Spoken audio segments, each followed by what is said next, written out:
Hi, everybody, and welcome to this episode of Intentionally Overheard. As many of you already know, the podcast already exists on several other platforms such as Apple and Spotify. But this season, which is season 10, we're doing something a little different and adding YouTube into the mix. So please make sure you subscribe to the channel and also sign up for the notifications so you'll be notified, of course, when the episodes first are published.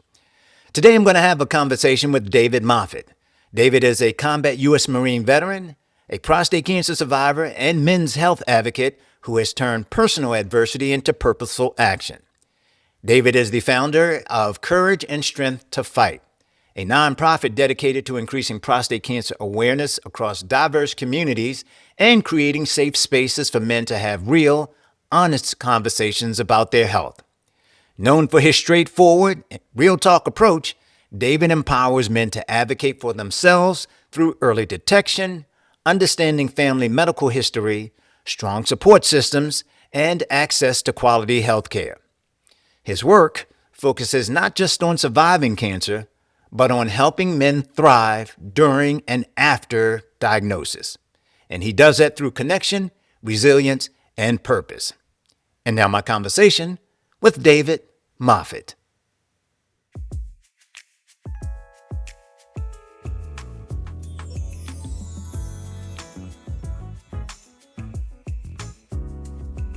David Moffett, thank you so much for joining us. It's always good to see you. The first question that I always ask my guests, David, is how are you treating the world and how's the world treating you back? My brother, happy MLK Day to you. As you can see, I'm representing your organization. I love it. I'm humble. Don't take that for granted. And I'm proud of you. Thank you. I just see the world taking care of me. I would just say, man, just continue to be transparent, continue to walk in my faith walk. And how I'm taking care of the world is continue the same thing. Be vulnerable, tell my story, Yes. walk in love, and share my experience and be sympathetic to others. And I guess today is a very great example of how we should all be trying to navigate our lives and treat each other. Well said. Just for our audience sake, I'm going to tell them how you and I came to meet. We are both prostate cancer survivors. And Yes. several years ago, our paths crossed. Our brother Carlos Green had introduced us, and then we saw each other on Facebook, and we've been friends ever since. I've been following what you are doing with your organization, and we're going to talk about that shortly. That's how we met. We have remained friends for many years. And we also had challenges in scheduling this interview, but it's here, and I know the insight that you will share will have an impact on men. And from all accounts and what I'm hearing, David, and seeing you all over social media, you are truly making a difference. So I appreciate you. Thank you. I appreciate you as well, man. Thank you. Indeed. David, let's start off. A lot of times when people, as I mentioned in your bio, when people think about Marines and they think about courage and strength and all of these things that make up the mindset of a Marine. When you tell your story about prostate cancer, you have a good way of weaving that, but then you also share some moments of vulnerability that you wouldn't expect to come from a combat veteran. So again, we're going to talk about that, but start us off, David, with your prostate cancer journey. Yes, I was diagnosed in 2019. Thought I was pretty healthy at the time. I worked for a healthcare system, so I was getting my annual physicals on a regular basis. So it just, when I was diagnosed from an annual physical, I was totally in shock. And I decided to, for my sake, decided to have surgery, get my prostate removed. I didn't realize at the time that was really how God was really connecting with me on my faith walk and how I'm doing this work that I've been doing since I've met you. So, Yeah. David, you mentioned that you work in the healthcare field. Did you already have a primary care physician in place? yes, I did. Okay. Absolutely. All right. And the reason why I ask that, David, is that you and I have experienced this. A lot of times men come to us because of our experience, and we share our experiences with prostate cancer, but a lot of them don't have a primary care physician or didn't have one until they get this diagnosis, and they're thrown in this pool of learning a new language because now they go from just annual care or primary care physician, and then they're shifted over to an oncologist. And then you have Yes. to learn all of that language. And the setup is different, David. It's just not your regular doctor's office. And that plays a part in how men think once they get this disease. It's something that they never have experienced. So, with that experience having a primary care physician, did that help in some way in alleviating maybe some of the stress and anxiety of this diagnosis? It's twofold to answer your question. A great question. I was thankful that I had a primary care. I was thankful that I was going to the doctor. But just to be fully transparent with you and honest, I was one of those cats that went into the office and didn't ask any questions, the white coat syndrome per Yes. se. And back in the day, you didn't question a doctor, you didn't question a teacher, you didn't question your parents. You just went with what they were telling you. And you just hearing everything like that Charlie Brown with the Yeah. teacher, wah, wah, wah, wah, wah, and you have no response. I think even though I did have a primary care physician, and that was a great thing, I think I was still stuck because I didn't ask the questions. I didn't advocate for myself. And these are valuable lessons I learned in the process, which helped me better now be able to have that conversation with my primary care and even doctors that I have to deal with going further. Yeah. Now, and tell our audience this, they are seeing you on screen here, but I will tell you all that David has this imposing presence. This guy looks like he's been in the gym for years, and he's No, tall and handsome, beautiful smile, and he's got the Marine Corps background.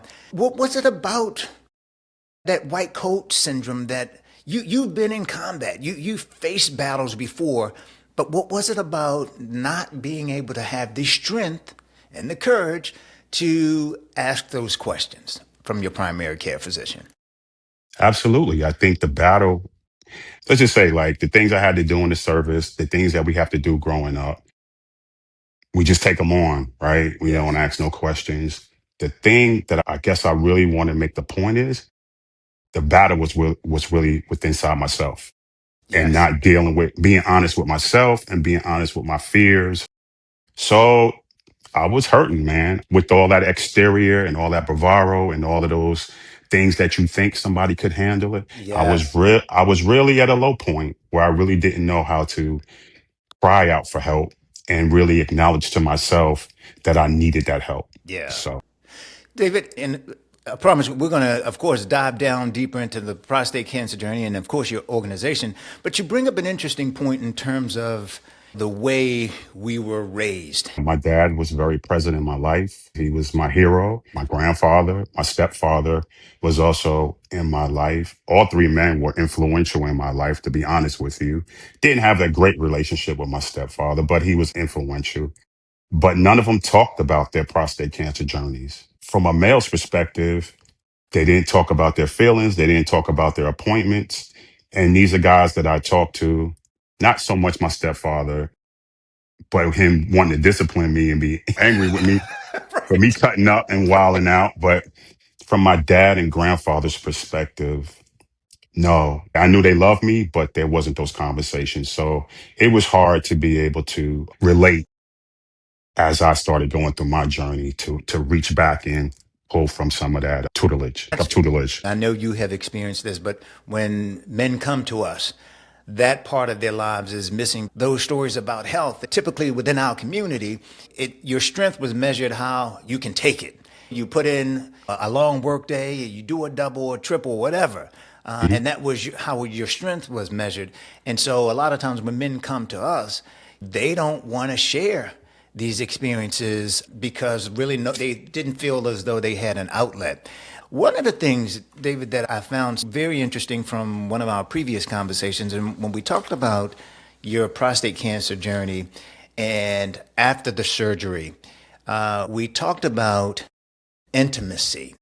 And you mentioned that was a tough road for you afterwards. And share a little bit about that and how that had played a part mentally in how you progressed through the journey. Yeah, I think the definition of intimacy, I think as young men, older men, we get it wrong. That's one of the real things that God really dealt with me on because we we correlate with intimacy as the physical act of sex. That's what we're taught. That's what culture teaches us. And so what I learned with the lack of getting an erection after my surgery, and I realized that men will do anything to get an erection.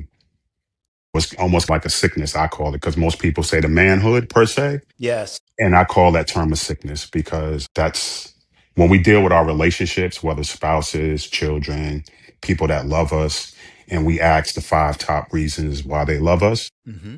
getting an erection is not going to be in that conversation, Exactly.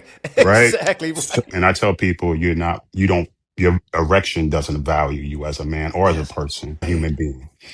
And so for me, I wanted to get that erection back. That was the flesh part speaking to me, Yes. and seeing my wife and not being able to get an erection that first time after I got my catheter out. That was devastating. I cried like a baby because you hear that conversation with your physicians and you not, nah, that's not really going to happen, but Right. it does. Yes. And I just felt helpless. I felt like I didn't have any value. I didn't have any meaning. I didn't have any purpose in that moment. My wife at the time, she prayed over me and said, "Hey, man, God's got you. He's going to take care of you. Let your body heal." And I was just thankful I had a good support Yes. system in that process where I know a lot of guys don't. Know?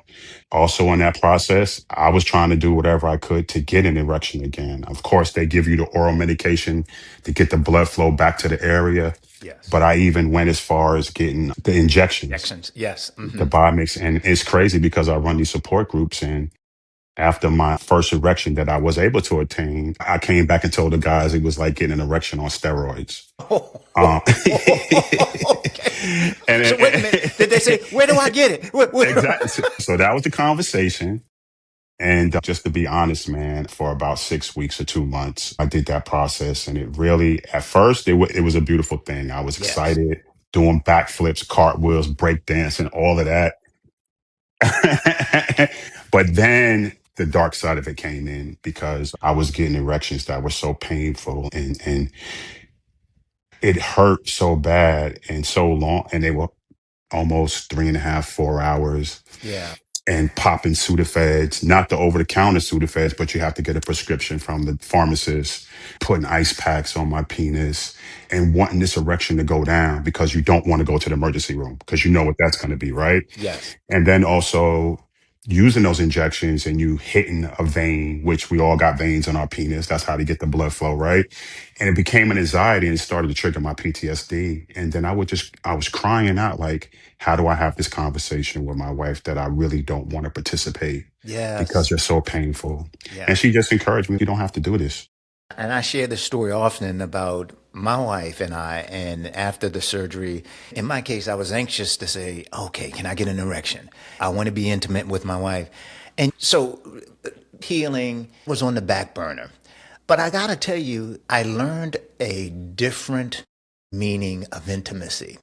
I was able to just watch my wife and just watch her go about doing her daily things, the cute way that she would put her earrings on, and all of those things were intimate moments. The other thing is I got to tap into her soul on a deeper level because the Yes. physical piece was not there.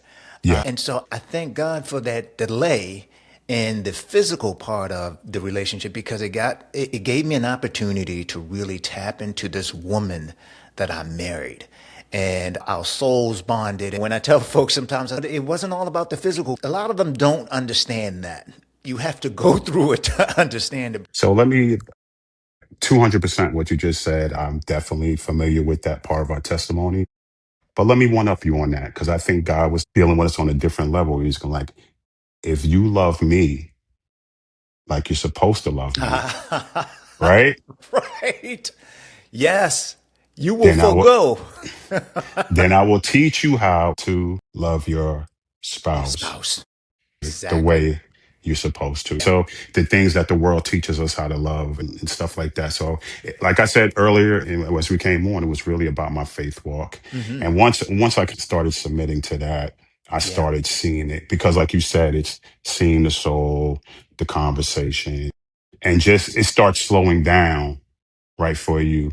And like when I stopped taking the injections, I came back a couple months later and told the guys, yo, don't even do that. And they were Yeah. looking at me like I was on crack because some of them started Yes. getting the injections and they were like, wow. And I'm like, yo, you can't let this thing take you over because Yes. there's other side effects to that. Really, I think this whole prostate cancer thing, I think is God's way of saying, hey, to man, we got to navigate a little Yeah. bit different how we move. So, Indeed, on so many different levels. yes, sir. And I think that moment of, or moments of silence, if you will, or months of silence in some cases, Hmm. helps us refocus our Yes. energy.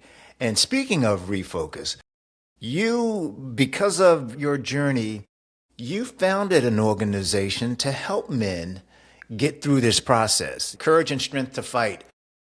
Tell me about why you started the organization and what was missing out there, David, that you said, you know what, I need to start my own. Let me see how I can make an impact in my own personal way. Tell me a little bit about Okay. To be honest, it was nothing I wanted to do. that. Quite frankly, Same here. it was not my plan. It was not in my thought pattern, my process. It was during the heart of COVID. Really, I was coming back to work and basically God was saying, hey, are you ready to give me 100%? Mm, And it's crazy because I had a friend that was a pastor friend of mine that maybe a couple years before that, we sat down and we had breakfast and he was like, God has given you an assignment. What has God called you to do? I know you love your wife. I know you support her, which he's a independent gospel artist. And I know you're her biggest fan, but what has God called you to do? And I'm like, I'm good, bro. I'm good. I promise you. right. I'm I'm good. good. But then I was stuck because I couldn't answer his question and it puzzled me. So Hmm. on my first day back to work, I'm sitting in the parking lot, like I'm about to have a nervous breakdown. Like I started crying in the parking lot. I'm like, what the hell is going on with me? And Yeah. here's his voice again saying, hey, are you ready to give me 100%? And I'm like, okay. And so I got out the car and all of a sudden I stopped crying and all that. I got myself together, walked into the building. He said, you're going to start a support group. I was like, what? So you got Store? clarity. You got clarity in that moment. Look, I didn't know how much clarity. So I went on through the course of my day. My coworkers, my organization was happy to see me back at work. They were having a big party for me and all of this. And still, I was feeling an uneasiness. Later on in the day, I saw my two VPs. They were in a meeting and they were asking me, they were like, David, are you good? Don't do too much. We're glad to have you back. Just take your time. Is there anything that you need? And I was like, no, man, I'm good to go. I promise you. If there's anything I'll need, I'll ask. And they were like, okay. So I started to walk out. And when I got in the door frame, here's that voice again. Do you remember our conversation this morning? And around, oh, I can't believe this is happening. And I said, yes. And I turned around and I went back to them and I was like, look, I need to start this support group. I don't know what that details. At that time, I was in security services of this healthcare organization. And you couldn't get into our building. It was the training facility. And unless you were educator, unless you had business there, education wise, or you was an employee. And only thing they said to me at that point was like, yo, as long as you do temperature checks, as long as you do 6 foot distances and screenings, you already know the process. We already know you're going to take care of the building because of your background. We trust you. And so from that point, started my first support group. That support group is probably over 70 something men now. And it's crazy because at that point, I didn't even know I wanted to start an organization. I had a cousin saying, over drinks, we were talking over a couple beers. He's, bro, you need to start this nonprofit. I'm like, no, I don't need to do that. He was like, bro, you don't know the impact that you will have, Yeah. especially in our family, our community. I'm like, bro, that's not what God called me to do. He was like, bro, I'll do all the paperwork. I'll do everything. Just tell me what's on your heart. And that's how it started, bro. I'm pretty sure, and maybe you had some kind of signals in the past. W- Did you feel like years ago you were meant to serve and you kept walking away and that prostate cancer journey like really shook you to say, didn't I tell you years ago you were supposed to do this? So was that something that you felt?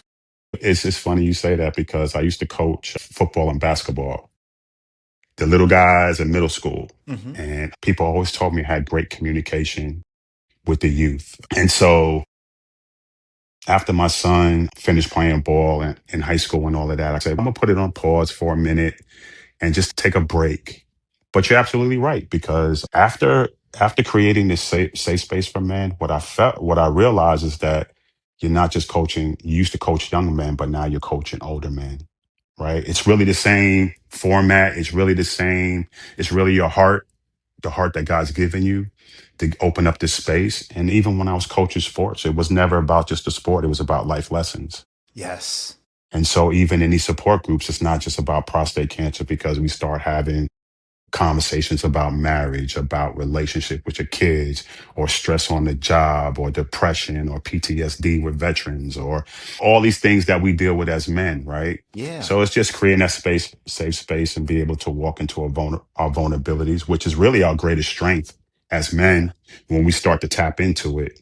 And so, yeah, absolutely, you're spot on with that. Did you find now that, again, the prostate cancer, I tell people that it really doesn't happen in a vacuum, David. There are so many contributing factors, of course, family history, but I remember, and I share this story as well. Remember years ago when I was first diagnosed, David, I was under so much stress. I worked in the real estate industry, and that was around 2006, 7, 8, 9, 10. When the real estate market crashed, I crashed with it. And so much of my finances and everything were tied up with the industry. I got to tell you that when I look at the stress that I was under and all the things that I was really putting on myself, I believe that definitely played a part in that prostate cancer with my PSA's levels going and skyrocketing. I say that to say I think sometimes when we look at the stress that's around us, family, finances, all of those things, faith, those are not in harmony. They open up the opportunity for illnesses to creep in. And so that leads me to this question about your support group, David, is what are you finding that most men, when you peel back the prostate cancer portion of the conversation, what is it that most men are sharing with you, or what's a common theme? What I'm seeing is fear. Mm, And how do I navigate that fear?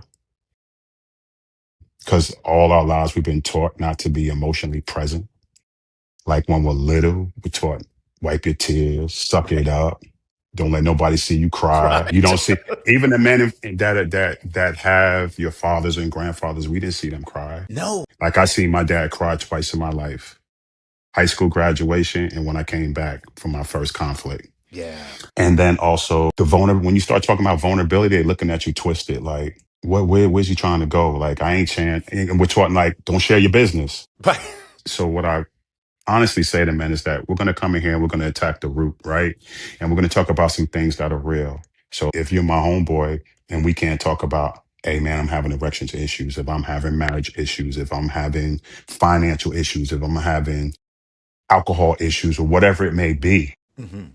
that's not really your boy. That's not really your brother, Yeah. right? Because we can go to a game, we can BS all day about sports, but as far as our mental and spiritual wellness, as men should be able to get together and Yeah. collaborate honestly, Hmm. and be able to encourage each other. I think that's real. And so I think in these support groups as men, I've seen so many tears, so much anger, so much lack of hope, Hmm. depression. And I'm not a therapist, but I'm authentic, I'm real, and at the end of the day, I'm going to show up for you.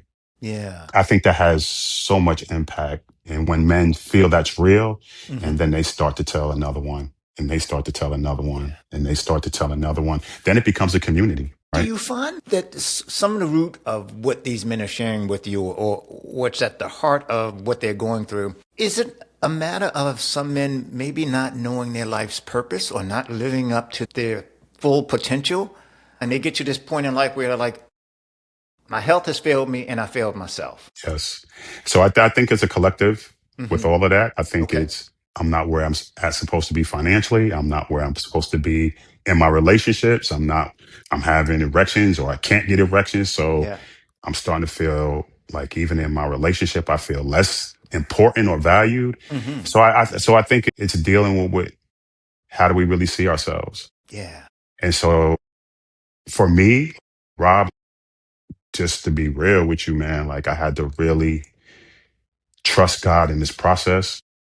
I know we say that all the time, but it's real for me. Yeah. But I also had to learn, which was very important for me, is to say, look, I had to look in the mirror and say, look, David, I love you. You're a good person. Because a lot of times we're looking for affirmation. A lot of times we're looking for reciprocation. And when we don't get it back, or we get that pat on the back or whatever it is, then we go into that toilet, right? Yes. And so whether my wife says it, whether my kids respond, Yeah. whether my job says you're doing a great job, Yes. right? And learning to love myself. It's very interesting that you brought that up about loving yourself because I'm a praying man. And a lot of times I called out to God, hey, help me in so many areas. And you know what? I remember some of those mirror conversations were like, of course I love you. But the first hurdle we need to get over is you need to love yourself. Yes. And if you do that, I got your back. We can go places. Yes. But I need you to believe in yourself. And so I mention that because a lot of times when I'm having some of these conversations, and you alluded to it as well, you're having some of these conversations in some of these men's groups and about prostate cancer. When you start peeling back those layers, David, it is really so far beyond the prostate issue. It is. But the prostate cancer gave them a moment to work in the silo to get through prostate cancer. But then through that process, you really start finding so much about yourself. And you start looking back and say, how was I 12 years ago, 10 years ago, 5 years ago? And so it really brings this lens on you to say, okay, let me embrace the David Moffett I really am, the Robert Ginyard that I really am.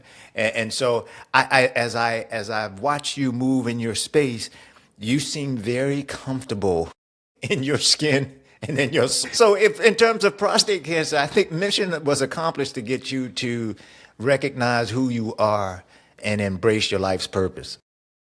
Yeah, man. And I have a story to share with you. Sure. We both have dealt with zero.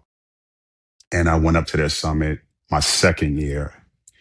And I was introduced to a pharmaceutical company. But the lady at the pharmaceutical company heard me talking to some people and was like, wow, the way he's telling his story is just unscripted, true. Yeah. This is what corporate America needs to hear. I want him to speak at our national conference. So the people at Zero at the time was connecting me with these people. And so we did some interviews. I ended up going to their conference. Yeah. Even at that conference, they took me to lunch. And even in this space, Rob, like a lot of times where I'm speaking and stuff like that, I don't know. I'm Hmm. scared to death, Yeah. but I'm trusting God. Hmm. God, you got me here. What is it? Just tell it like you're supposed to tell it. Yes. And so they sit me in this, we're sitting in the cafe and we're having lunch. And it's these three white women. And I started crying. They wanted to know more about my organization, what my goals were, blah, blah, blah, blah, blah. And they're like, what's wrong, David? And I said, I'm having an issue and I don't know how to talk about it. And they were like, just tell us.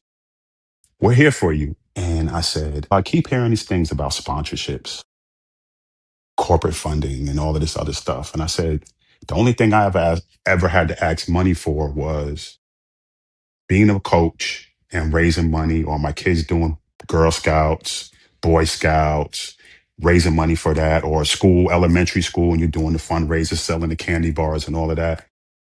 But this whole thing, this piece right here, I don't Yes. understand it. Right. And they're like, what's wrong? And I'm like, I hear people asking for these big amounts and grants and all of this other stuff. And like tears are just running down my eyes. And the lady next to me, she just grabbed my hand and she said, I got you. In this organization, I'm the money person. Mm.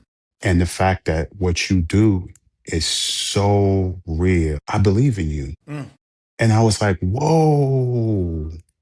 Right. And so from that, I just sometimes we'll be fearful, sometimes we'll be scared. We don't even understand it. But Yeah. long as we know God's got us, bro. We have to trust him. And I realize he hasn't put me in any place that he doesn't want me to go. You bring up such a great point, David, in that, your purpose was and is bigger than anything that is causing you the fear. So that was a case there where you were put in front of people who controlled the purse strings. Yes. So it's laid out for you. It's Yes. just a matter of, again, having us step inside of that space. And Yeah. again, you have done that so well over the years now. I know you've done some walk run series, Hmm. and you get great turnout. What have you found through this process of finding your purpose, David? Of course, we deal with the prostate cancer, but what is the impact that you're seeing your organization have on men? Hope, understanding, courage. We don't have to suffer in silence. Hmm.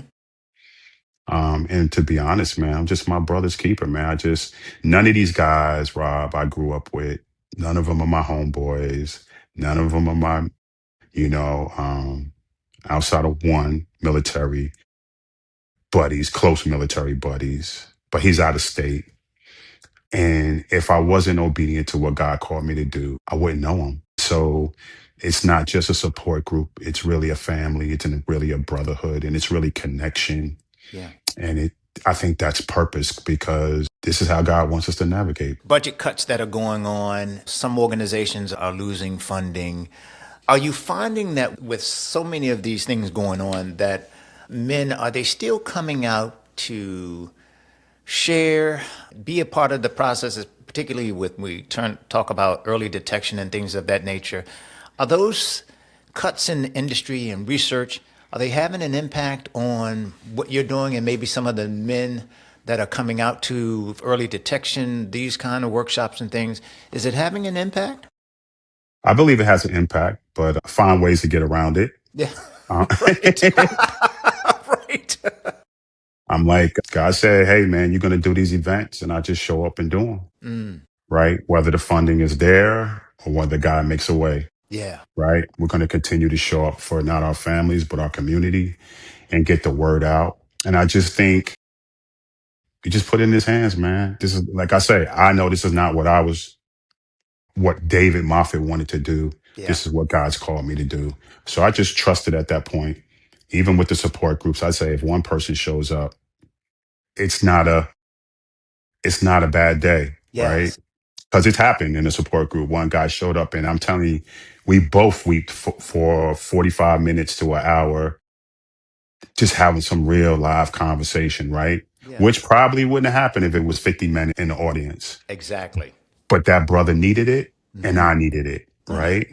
Yeah. And so support groups for me is a place of safety because it's also healing for me, Yeah. and it's therapeutic because I get something out of it as well. It's just not hosting, but Yes. yeah. That leads me to this question I wanted to ask you.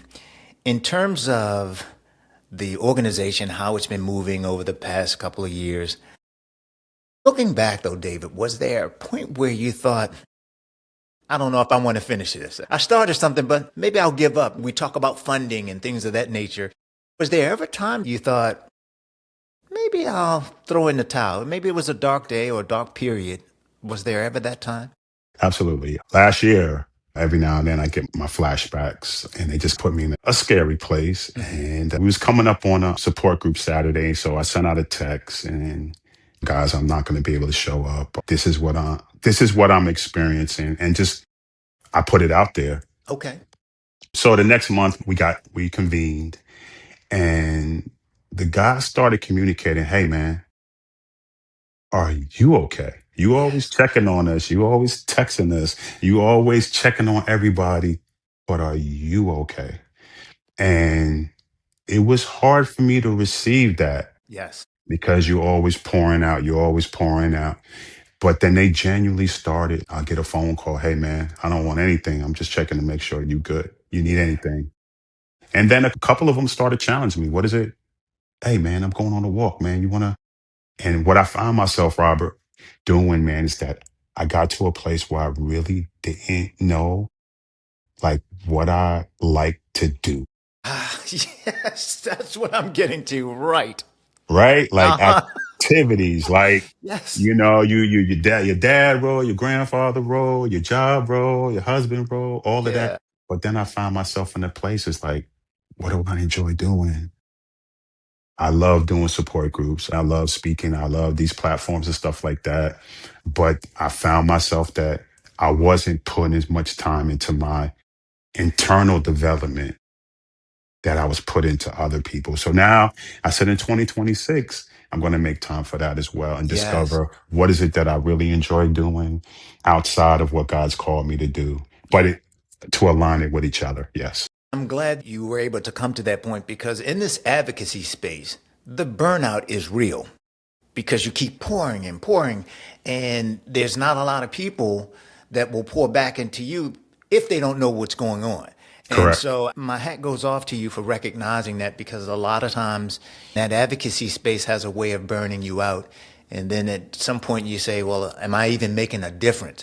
And what was heartwarming is to hear the story you mentioned about one guy showing up Hmm. and how you were able to talk with one another. And again, if 50 men were there, you may not have had that conversation. I'll share this story, and I think I'm getting this right, David.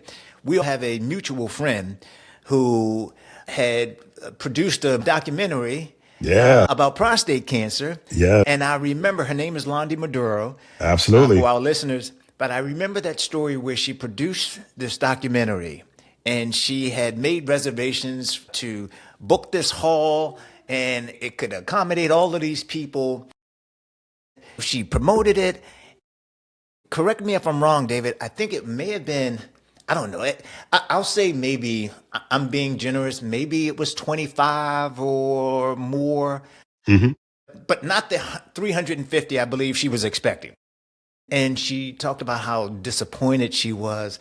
And someone told her the right people were there. And in fact, the right people were there because she was able to get together with so many different organizations to Yes. help promote the film. Yeah. And so, that, again, case in point where you don't need a lot of people, you just need the right people there. Yes. And now she's working on the second one, right? Yes, indeed, Yeah, indeed, man. indeed. Yeah. So my hat goes off to her Yeah. for continuing to go down that path. But again, She's amazing. she is very amazing.